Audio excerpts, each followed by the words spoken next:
It's going to take men who are willing to redefine what it means to be a spiritual man. Because the truth of the matter is that we have loved our traditions more than we have loved our children. Because we've been willing to lose our children, but unwilling to change our ways. And what we need is a generation that says, enough is enough. The church is not supposed to be a reflection of a time where things went well. The church is supposed to be the instrument of God to create the future that brings hope and purpose for each person. And I think this is the way you begin. You live to love. You serve, you give your life away for others, and then you love to live.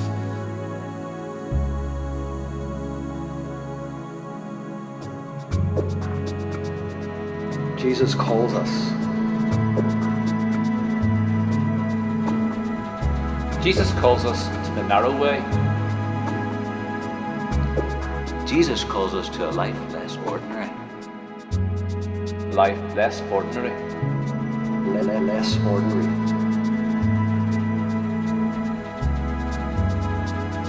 Jesus calls us to be his disciples.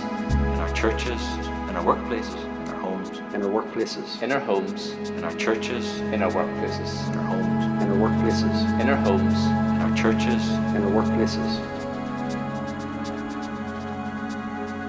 Jesus calls us to know him. To be him. To be him. What does it mean to follow Jesus in the 21st century? It was absolutely amazing. It was incredibly encouraging just to see so many men there and just worshiping God and just give me strength to go out and live my life.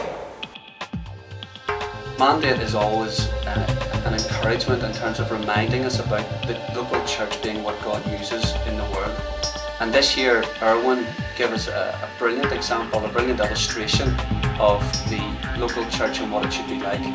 He told us that sometimes the church can be like either a parliament of owls, a committee of vultures, or a murder of crows. But actually what we should be like is a crash of rhinos. And he explained that a rhino can see only 30 feet in front of it. And that whenever rhinos get together and go in the same direction, that they don't need to worry about what is at 31 feet, but just get together and keep going. And his encouragement was for us as a church to stop worrying about what's so far ahead that we can't deal with it, but just get together, go in the same direction, and honour God with it. The Mandate 2008. Be inspired. Hear the call. Rediscover the life less ordinary. Saturday, 15th of November 2008, Odyssey Arena.